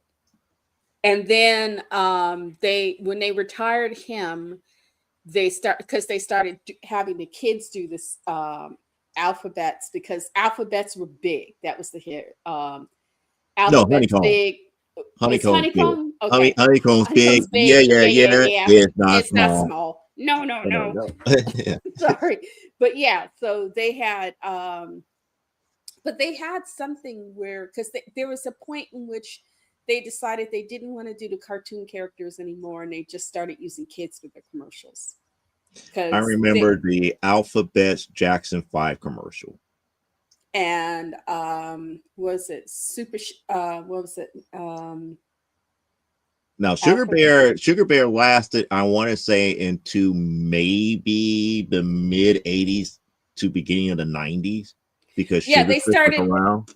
he was really of all those he was the last one that they got rid of Mhm. because they I think by the 70s the Lion and the Mailman, well, the Mailman, Sugar Bear and the Mailman went a little forward. Then they decided to dump the Mailman. Sugar Bear outlasted because I think it was a character they could update easier. Mhm. Especially Sugar Bear's level of cool. Mhm. So they were able to update him a little easier. But after a while, I think, they just decided it was a little too much money to do the whole animated bear and have to write all those scripts and stuff. Um, So they stopped using Sugar Bear in the commercials, which was a little sad. I thought Sugar Bear, when you're a Actually, kid. Sugar Bear outlasted Diggle. That's what it is, because Sugar Yes. Bear was in direct competition with Diggle. Yeah. And he outlasted Diggum. Right. Because basically all Diggum was like a one-trick pony. It's all he had going for. I mean, because again, it's like it was Sugar Crisp versus Sugar Smacks, and then it was Honey Smacks versus Golden Crisp. Yes. I'm trying to think what was Honeycombs. Honeycomb was Post, but it again, I don't remember what Honeycomb what I don't think they cartoon. had. I think of it, who got the B for a while. That was Cheerios. Cheerios had the B. But Cheerios had another mascot before that. Honey the little bitty kid with the arm that became like a big O to show the cereal. Yeah. It's like it's fortified with power. It showed the big. This is it what can I say? It was an interesting time to be a child in the 60s, 70s, and 80s. Yeah, and our parents, before parents started paying attention to what we were watching on TV. Right. Parents would kind of like, Saturday morning, if depending on your family structure, mom was busy. Mom would be trying just to, she was either trying to run her errands or just try to get a little extra time sleeping in. And, dad might be like mowing the lawn or something. And kids would be, so long as, it was like Saturday morning cartoons were a babysitter. For the most part. Because they kids start going around talking about yama yama. We like the fruit taste. We like the fruit taste of Fruit Island cereal. Parents started realizing what it was we were consuming. They were like, that, and because my name Ice Cream Joe. I'm bringing you my ice cream cone, a brand new cereal for breakfast. And they don't realize how much sugar was actually in Ice Cream Cone's sugar. That was a pure sugar cereal. There was nothing nutrition about Ice Cream Cone cereal. Oh, the way I ate, my uncles and I ate Cheerios. There wasn't very healthy in it because you would put your Cheerios in there, and then you would put like this much sugar. So that even after you got through the Cheerios, there would be like that milky sugar syrup. See, that's the thing. It's like you have regular Cheerios, and then you had the honey nut Cheerios, and that's when they. And then they finally came out with the one cereal that I had to stop eating because I was eating it like it was crack, and that was Frosted Cheerios. Oh. I've got. I had a cup. I had a bowl of that. And I was buying that thing by the box full. And I was like, nope, I gotta stop eating this because the Frosted is too much sugar. I still love Frosted Flakes, except for under $5, I can get a nice big box of Frosted Flakes, the generic Frosted Flakes. Right. Frosted Flakes. For over $6. I mean, $6. I went because I forgot to grab myself a box of Frosted Flakes at Aldi. Mm-hmm. And then it was like, we went to local market and it's like, you know what? I didn't get myself some Frosted Flakes. John decided he had more than enough because that boy knows how to squirrel away food. He actually had quite enough fruit and yogurt Special K. So he didn't need a box this month. So it's like, great. I'm going to get me some Frosted Flakes. Give me a second. I'm going to show you what $6, almost closer to $7 gets you in regards to a box of Frosted Flakes. Okay, well, can I tell a quick joke real quick? Sure. Okay. Everybody knows about Tony Tiger and Frosted Flakes and everything. So, the last time running, I went grocery shopping and we go into the cereal aisle. It's like, oh, it's like you want Frosted Flakes. It's like, yeah, it's like we could get the actual one or he could get, the non-name brand. It's like, oh, you got to get the, the real one. It's like, why? It's like, it's like they just like, look, this is more economical. It's like the difference between they're great and they're okay. Hold on. Be right back.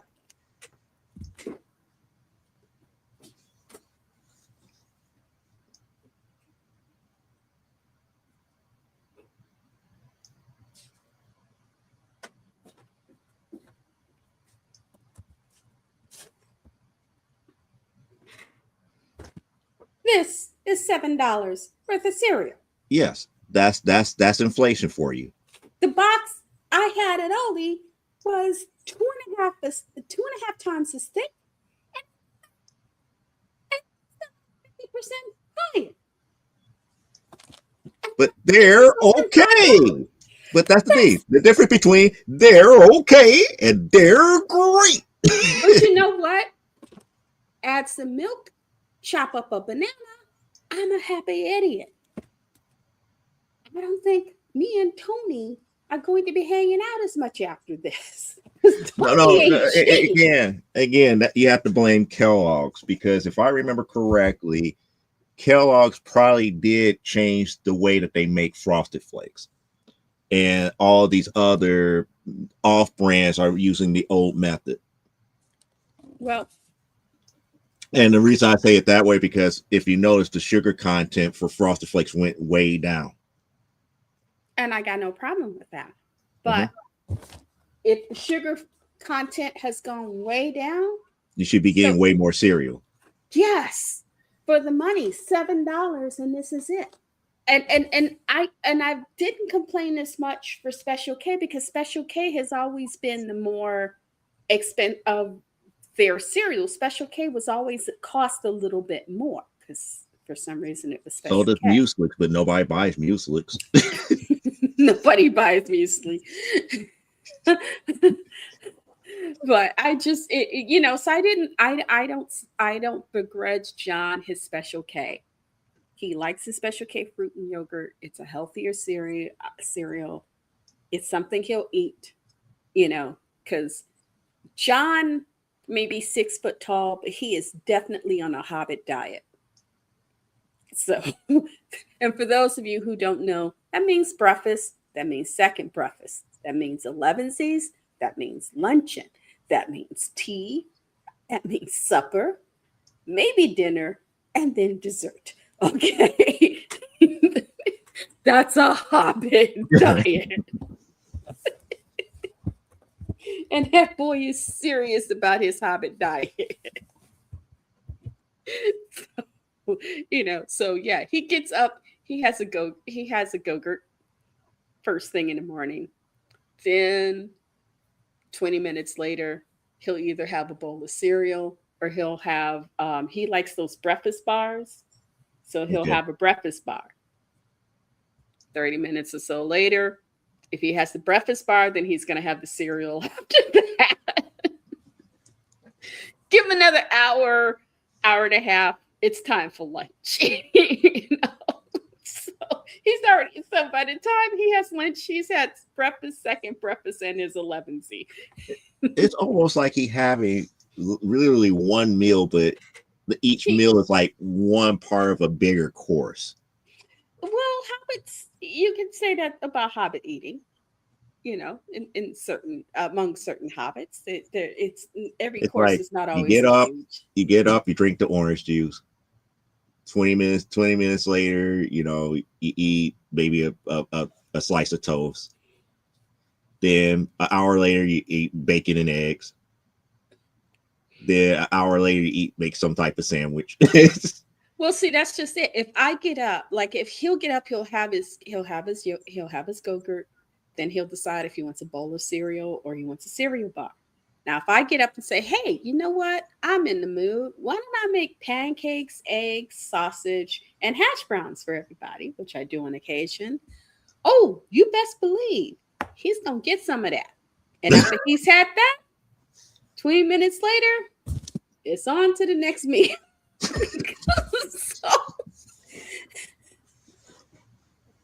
So there's no such thing as a big meal that takes a part of all of the smaller ones. It's like, oh, got to have my schedule.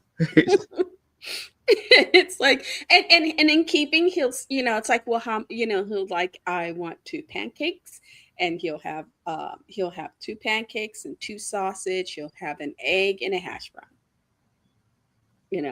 Whereas other people are like having like 3.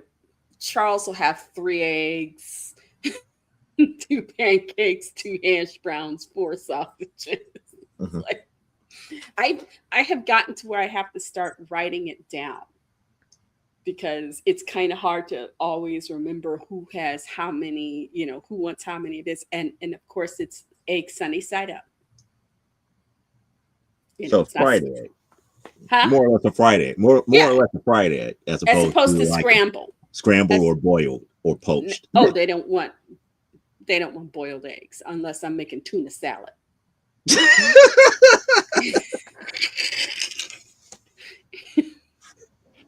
you know if I'm making, like a pasta or a tuna salad, yeah, go ahead, mama, boil them eggs. But if it's like, oh, it's breakfast time, I want my eggs sunny side up, please. Don't break that yolk.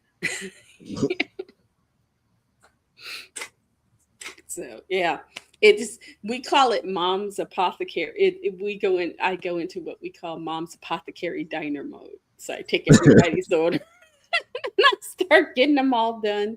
You know, I make it special, and thank everybody for coming to eat at Mom's Apothecary Diner, where we ask all our patrons to just come and sit for a You spell. just need that little bell there and be like, Dingle, two, dingle, dingle. two flaps of 2 sunnies. Pick it up.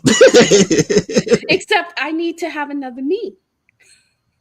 It doesn't work if it's just me, because I have to cook it, then I have to plate it, and take everybody their particular plates. Though when we watched Bridgerton, we had fun because we had tomato soup and grilled cheese sandwiches. See, that's old school lunch for us older people. Yes, That was a good winter lunch back in the day. tomato soup and let's get tomato soup and a nice grilled cheese sandwich. Except now I love it because I go and we get a variety. And it used to be cheese came. It was yellow cheese and it was Kraft. Mm-hmm. You know, now it's Unless you got the good old school government block, and that was still yellow. you chop that thing nice and thick, and you make your grilled cheese that way. Oh, and that I will say that government cheese melted like no other. I mean, you put that I don't care how thick you melted it, you cut it, if baby still melt just. I will get if I could say prove the myth of government cheese. For those who think that government cheese was low grade cheese, think No, again. no, no. It was actually Kraft cheese that was overproduced, but they did it in such a way for the United States government that they did it in such a way where it would have a longer shelf life. So it was considered food that they would have on reserve for United States citizens if they needed extra food. So Government they would do that for cheese. I want to say cheese, flour, and I forgot the other commodity that they used to do it. But in those who fact, were public assistance, they got that big old block of Kraft cheese that was specially made for the government that had a shelf life. I think of like I forgot how long the shelf life was for it, but it lasted a long time. and for those who don't know, this is what the WIC program came out of. Mm-hmm. And the reason SNAP and WIC are they're subsidy programs. The fact that people get fed by those programs is secondary. They are farm subsidy programs. Mm-hmm. They are WIC is for dairy farmers, chicken, because you get milk products and eggs. You're supporting chicken farmers and dairy farmers. That's how With the WIC that's programs, how the government support their surplus. that's why when you hear about those programs running into trouble and where the money is coming, that's why it's coming from the U.S. Department of Agriculture, because these are farm subsidies. Which is why whenever I hear some states say, "Oh, we're gonna make it so they can't buy nothing with they can't buy no junk food and nothing," it's like, hello, do you know what one of the prime ingredients in those things that they're telling people, the sodas and chips that they can't buy? High fructose corn syrup. You know why that's a joke? Because who do you think gets those USDA subsidies? Corn farmers. That's how high fructose corn syrup got into Mhm. everything, because the government was subsidizing the farmers who grow corn and soybeans, and they had to figure out what to do with them. And so they ended up in a lot of food we eat, because otherwise we'd be drowning in corn. See, that's one of the reasons why, if you ever want to get into the whole subsidies and where the majority of the food that a lot of these farmers and stuff grow now go to, have them to watch the documentary Knives Over Forks. Forks Over Knives. Over knives. And it explains the whole thing why Monsanto is not a good thing, and the fact that the majority of the crops that are grown in the United States for the government and for people, only 1/3 of it comes to us as far as being available for consumers. 2/3 of it goes to either cattle, animals, and everything that they produce for meat. And we're up here talking about, well, what it's like, what do you mean? It's like, think about it. All the crop that's being done, and there's still surplus that's still left over. People are not the ones that are getting greedy and overindulging in it. Yeah. It is being really used for all the livestock that they keep for meat and everything. They are the ones that are eating all the extra corn, soybean, rice, and everything that we grow here.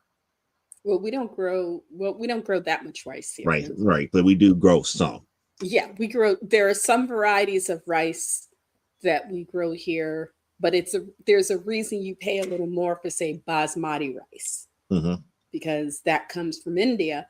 And I actually prefer basmati rice because when it cooks, it's a lovely long grain rice, and it cooks beautifully, which is why I buy it. And if you want to know, well, how come it costs $11 if I buy it at Jewel?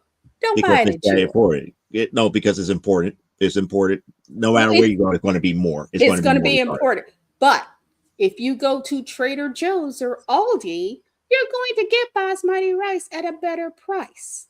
Believe me, because I only buy my basmati rice from Trader Joe's or Aldi's. And I usually buy it at Aldi's. They're sister stores, by the way. Same family. One part of the family runs Trader Joe's, the other runs Aldi. That's why you can find some things at Aldi that you can't find in other stores, because it's a German family running them, and they bring in stuff over here that we otherwise wouldn't get. But they've got a deal on basmati rice, which is why their nice big old bag of basmati rice is like $4. And I for the $12 for a little bitty thing of basmati rice at Jewel, I get like 3 or 4 of them nice packets, and I can fill up my container of basmati rice, and that will last me a while. Because yes, I do make regular rice. I like my rice-a-roni, but I like sometimes making basmati rice. And that it reminds me, next week I'm gonna make some pork chops. Got panko crumbs. I'm gonna make crunch. Courtney sitting up there going, wee.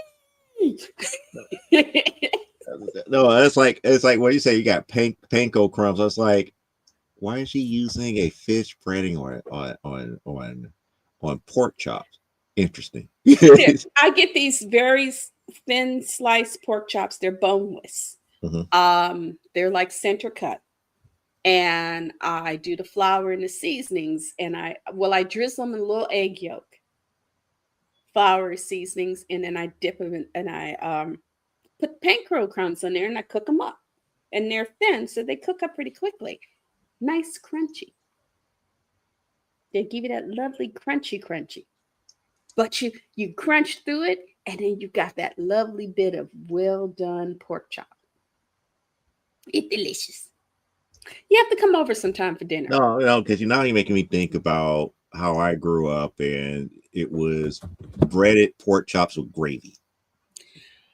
I actually had been thinking about making the flour that I'm using is not a wheat flour, and I'm not sure if I can make a good gravy with it because Oh, the way I was taught to make gravy, you would after you seasoned up your meat, you would have flour left and it was all seasoned with your meat already. So you would use, and you would have the frond in the pot. You would add that to the frond that's already in your pot. The frond is the dark brown stuff that's left in the pot after you didn't, mhm.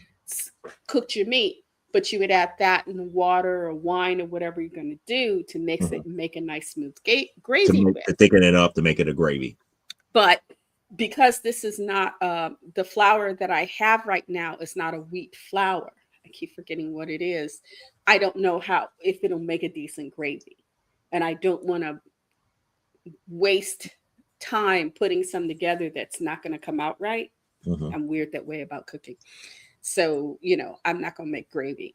But this time when I do it, because I've got corn ribs. Aldi had corn ribs a couple of months ago, so we stocked up on them puppies. Usually you get them at Trader Joe's. Mhm. The ones they sell at all these, they're either hot, really hot spice. They have the hot, spicy ones, or they have the ones that don't have the seasoning on them. We get the ones that don't have the seasoning because I have spike and butter. So, you know, add a little Irish butter and some spike. Them puppies just cook up really nice. So I've got corn ribs. I got a pack See, of I need to move asparagus left. back to by myself where I could get back to cooking again. You I miss making my fried rice and stuff to that magnitude. all these, I mean, not all these, but Trader Joe's. We had a little extra money thanks to Christmas presents, and my mama went to the boat and she won a little money too. She gave us some. So we went to Aldi's and they do the orange chicken. Hmm. So we got a couple of packets of orange chicken and then their chicken fried rice. Aldi's has some great fried rice. It's just heating. No, I'll talk Uh, about make the rice. That was like I used to buy like the packets of seasoning. I used to do the whole oh, thing: okay. make the rice, make the steak, make the chicken, cut the steak up, crack the egg.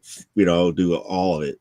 Make I it from will scratch. send my. I will, It's just about from scratch only because I don't want to deal with the seasonings itself. But now since I've been watching so much YouTube, I was like, you know what, I might as well make it from scratch. It's not that hard to get the other seasonings from the store. I will add extra seasoning to the orange chicken because um they give you a packet to of the stuff the sauce, Hmm. but over the years the sauce has gotten very vinegary. And so in order to make it taste good, it's like I've gotten a few secret ingredients that I add to it to give it Hmm. that flavor. And then when I cook the fried rice, I've got like soy sauce and stuff that I've got a little rice wine and soy sauce and stuff that I can add to it to give it just that right flavor. Um, so it's not to just heat and serve. You add a few things to it and it just it gives it that extra No, stuff. I used to take white rice, cook that up, cook it up, let it sit. And this is the thing. Back when I would have my own place, I didn't have the one thing that I always used to mess up is that Rice cooker. I never had a rice cooker, but that's neither here nor there. Put Yeah, it in a rice regular. is not that hard to cook. You have to No. I thought as about long the skillet. I didn't have like the. oh, a wok. I didn't have a wok. I didn't have a wok, but you don't necessarily need a wok. If you have a wok, that's good. But if you don't have one, I'm trying to think. I need a. I got cast iron skillet. That's what I'm thinking. You need a cast iron skillet. because the cast iron skillet can hold that type of heat that you need to make it. You know, But if you don't, it takes a lot longer to make off of a regular skillet. that is true. Unless you have to heat it pretty high, Mm-hmm. you know. No, But walks have to be heated high anyway. you also have to remember to keep it covered. So Mm-hmm. you're locking that you're locking both heat and moisture in, because I've known people who do it and then they can't figure out where their rice is hard. You know, I cooked it, but it's hard as a rock. It's like because you cooked it with the top off. One, you cooked it with wet rice. You're supposed to let it sit at least for a day. Preferably day old rice is better Yes. for fried rice than anything else. And two, you didn't put a top on, so as the steam was coming, it just left your rice and made your It rice didn't dry out the dry. rice. Didn't dry out the rice just enough where it could be flaky, or at least individual pieces. It was Yeah. clump. You made it like you was making red beans and rice instead of instead of fried rice. You know, I have not made that in ages, red beans and rice. Now you got me thinking. I got basmati. I actually have a couple of cans of red beans in there. Courtney, What? red beans and rice? I don't like the beans. Oh yeah, she don't like beans. Yeah, and she doesn't like beans. Charles doesn't like cornbread. Because we grew up where that was dinner: red beans, rice, and cornbread. That That was was like, one, but the classic was collard greens. Well, oh, actually, mustard, turnip, and spinach, and cornbread. see, my family didn't do, at least my father's family, they did collards, mustard, and turnip. Mm-hmm. They didn't do spinach because spinach was too highfalutin. And Spinach was healthier though, but again, that's a whole different thing about the health push with spinach and all this other stuff. well, also because in certain neighborhoods, spinach was also more expensive. Mm-hmm. It costs more for spinach, so a lot of people would just use, they would just use Collard, mustard, turnip. collard, mustard, and turnips, because that gave you, and every once in a while you would get somebody who didn't understand that those three were better together than apart, and so somebody would get up and cook a whole pot of mustard greens, and it's like, do you know why you add turnips and collards to this? Because It balanced it out. yes, It's like if I remember, mustard, turnip, and spinach, you had bitter, sweet, and savory all whereas mixed together. collards, mustard, and turnips, Collard replaced spinach as far as being yes, savory, but turnip was always bitter, and no, mustard was always sweet. mustard is bitter, turnips are sweet, Okay. and it's the turnips that kind of help balance out those other two, because if you don't put the turnips in there, you got this clash of flavors that just is like, oh, I don't, and of course having a nice little chunk of salt pork didn't hurt none either. Right. And as a child, you never got to get the salt. You never got that salt pork. that was grown folks. Yep. So we are at the 2-hour mark now. So it's up to you. Yes. Do you want to keep going, or you want to call it a night? Because you I got need to your call box it of they're great to eat. No, I'm not going to have frosted flakes tonight, but I am going to eat something. And I've got to get up and go do laundry tomorrow, no matter what. So I've got to, I have not eaten dinner, so I need to eat something.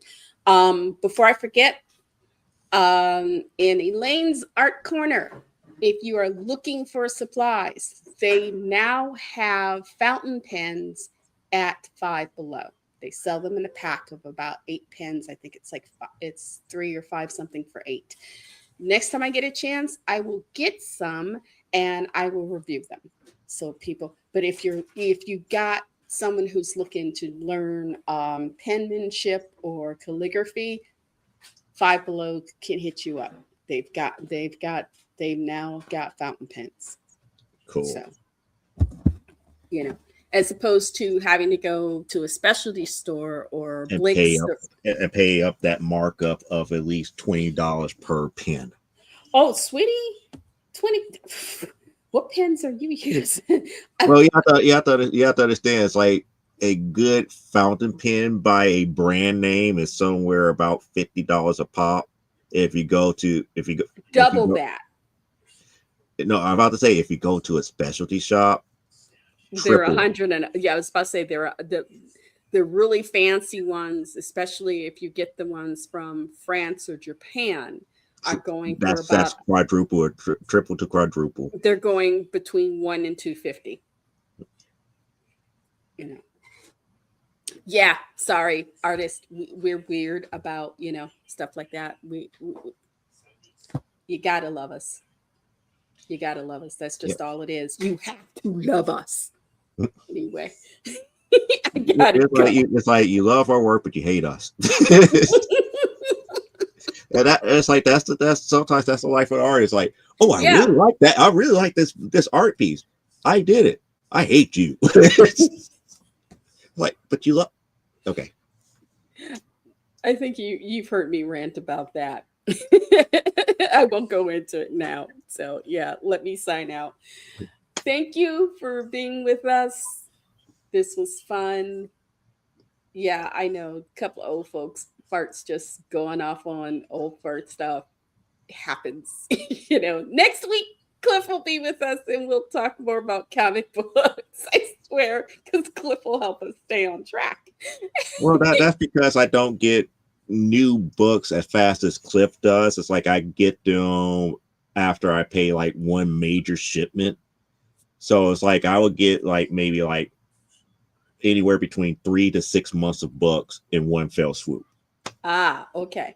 And so all my newer stuff would be like, it's like the most recent stuff would be like, if I say it's like, okay, I made my final payment for that month, it would be everything up to that point for that month. hey, So let's say if I paid everything off, like in 2 weeks, I would have everything up to that February. the only thing I got recently is I found that Amazon let me have the Silmarillion on audiobooks is narrated by Andy Serkis. And because I have an Audible account, they gave it to me for free. Because I have 1 credit. I get 1 credit a month. And they were like, what do you want? It's like, you've got Andy Serkis reading the Silmarillion. Give me that. I know some train rides that'll be good. When I got to go out to see my mother and get off the Cumberland stop on the that line. long ride. That's what Audible books come in handy. Anyway, thank you for being here. I'm Elaine Haygood. lenscaponline.com. Elaine.haygood at Facebook. Come by, see us. If you go to my website, go down where it says, drop us a line. Drop me a line. It goes straight into my email. I'm the only one who gets it. I don't do any AI answering emails. I answer all my emails unless I think you're a creep, and then I just don't notice you, okay? But come by, see what I'm doing. I'm actually putting out a video next weekend on some stuff that I'm doing, so to catch people up on where we are. We're also, Joe and I are going to be at C2E2. So if you're coming to C2E2 here in Chicago, March 27th through the 29th at McCormick Place, come look for us. Joe will be the one trying to keep me from murdering all the people who get on my nerves or trying to kiss starlets and stuff like that. Okay? No, she's going to be the one. She's going to be the one, like how you have all those stranger danger commercials and everything. She's going to be the one like, hey kid, you want to pose for some candy? Yeah, I'm the post for candy lady. For candy lady. But anyway, it's late. Mama's tired. I need some sleep. Y'all take care of yourself. Behave. Bye. And it's time for me to say that this episode of Comic Book Spectrum is brought to you by Plasma Fire Graphics. If you need a brand new cover for your novel, novella, graphic novel, comic book, hit up Jeffrey Hayes at Plasma Fire Graphics. Why? Because you want an award-winning artist that knows his stuff to have a work of art from him to make people come to your table and ask you about your comic, your novel, whatever. If you don't believe me, take a look at some of the stuff that he did.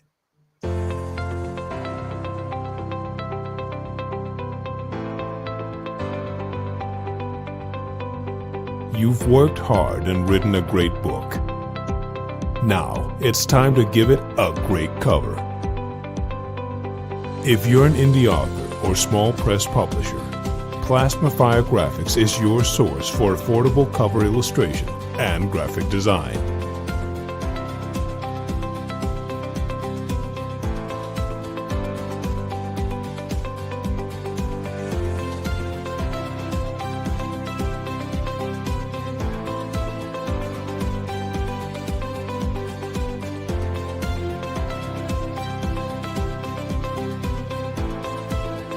Plasma Fire Graphics, when the look of your book matters to you.